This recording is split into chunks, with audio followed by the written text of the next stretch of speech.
नमस्कार विद्यार्थी मित्रांनो, स्वागत आहे आपलं पारख स्टडी प्लॅटफॉर्मवरती. चला तर आज आपण बघणार आहोत इंग्लिश ग्रामरचं one of the most important topic म्हणजेच पार्ट्स ऑफ स्पीच, जे स्कूल एक्झाम्स असो, कॉलेज एक्झाम्स असो किंवा कॉम्पिटिटिव्ह एक्झाम्स असो, प्रत्येक एक्झाम्सच्या दृष्टिकोनात हा टॉपिक इम्पॉर्टंट आहे. चला तर वेळ न घालवता व्हिडिओला सुरुवात करूया. Parts of speech. सर्वात पहिलं आपण पार्ट्स ऑफ स्पीच आहे काय हे जाणून घेऊया. उदाहरणार्थ एक झाड आहे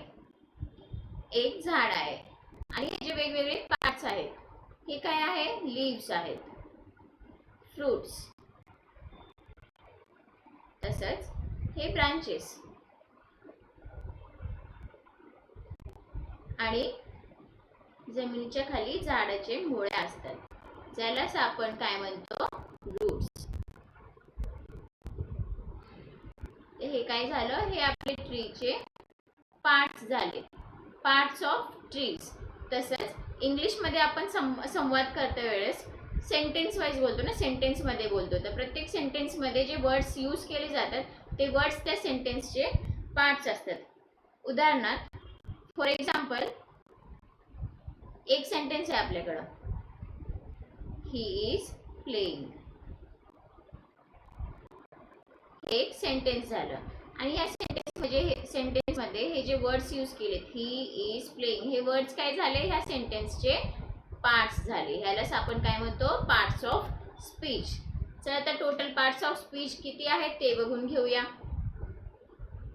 फर्स्ट आहे noun, pronoun, adjective, verb, adverb, preposition, conjunction आणि interjection. So total parts of speech 8 आहेत. तर फर्स्ट पार्ट ऑफ स्पीच बघूया, noun. What is noun? Noun काय आहे? नाउन म्हणजेच नाम. प्रत्येक एखाद्या व्यक्तीचं, जागेचं, वस्तूचं किंवा प्राणीचं जे नाव असतं त्यालाच आपण काय म्हणतो? नाम. आणि त्यालाच इंग्लिशमध्ये आपण नाउन म्हणतो. उदाहरणार्थ हे एक मुलगी आहे आणि हिचं नाव आहे टीना. हा राहुल. तसंच ह्या पृथ्वीवरती कुठलेही लिव्हिंग थिंग्स असो किंवा नॉन लिव्हिंग थिंग्स, प्रत्येकाला नाव दिलेलं आहे, त्यालाच आपण नाउन म्हणतो. चला तर नाउनची डेफिनेशन बघून घेऊया. Noun is the name of a person, a place, an animal or a thing. एखाद्या व्यक्तीचं, एखाद्या जागेचं, प्राणीचं किंवा वस्तूच्या नावालाच आपण काय म्हणतो? Noun. For example this is a notebook. हे एक वही आहे. वहीला आपण काय नाव दिलं? नोटबुक. नोटबुक काय आहे? एक वस्तू आहे. नोटबुक काय आहे? थिंग आहे, वस्तू आहे. त्यालाच आपण काय नोटबुक नाव दिलं, तर हे नोटबुक काय झालं? नाउन झालं. तसंच वॉटर काय आहे? लिक्विड मटेरियल आहे. वॉटर काय आहे? Liquid material. Give me a glass of water मध्ये ह्या सेंटेन्समध्ये वॉटर जे आहे हे एक लिक्विड मटेरियल आहे. तर ह्यालाच काय नाव दिलंय? पाण्याला काय म्हणतो आपण? वॉटर. तर हे काय झालं आपलं? नाउन. वॉटर काय झालं? नाउन. तसंच ग्लास काय आहे? एक थिंग आहे. ग्लास एक थिंग आहे, वस्तू आहे. तर त्या वस्तूला नाव दिलं गेलेलं आहे ग्लास. तर ह्याला काय म्हणतो आपण? ग्लास काय झालं? नाउन झालं. चला तर टाइप्स ऑफ नाउन बघून घेऊया. टोटल टाइप्स ऑफ नाउन 5 असतात. कुठले कुठले? Proper noun. प्रॉपर नाउन म्हणजे विशेष नाम. विशेष नाम. सेकंड आहे कॉमन नाउन. कॉमन नाउन म्हणजे सामान्य नाम.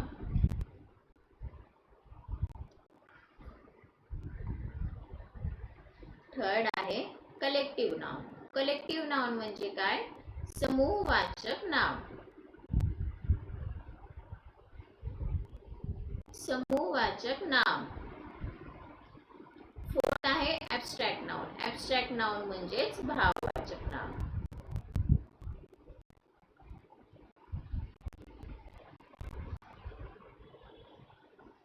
आणि fifth material noun. Material noun म्हणजेच काय? पदार्थवाचक नाम. पदार्थवाचक नाम.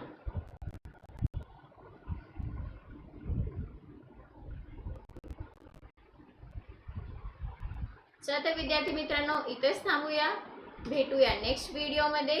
नेक्स्ट व्हिडिओमध्ये आपण टाइप्स ऑफ नाउन डिटेल्समध्ये जाणून घेऊया. व्हिडिओ आवडला असेल तर लाईक करा आणि तुमच्या होतकरू मित्रांसोबत मैत्रिणींसोबत शेअर करा. आणि असेच नवनवीन व्हिडिओज बघण्यासाठी, असेच इंटरेस्टिंग व्हिडिओज बघण्यासाठी चॅनलला सबस्क्राईब करा आणि बेल आयकॉनला प्रेस करा. Thank you. Bye bye. Have a nice day.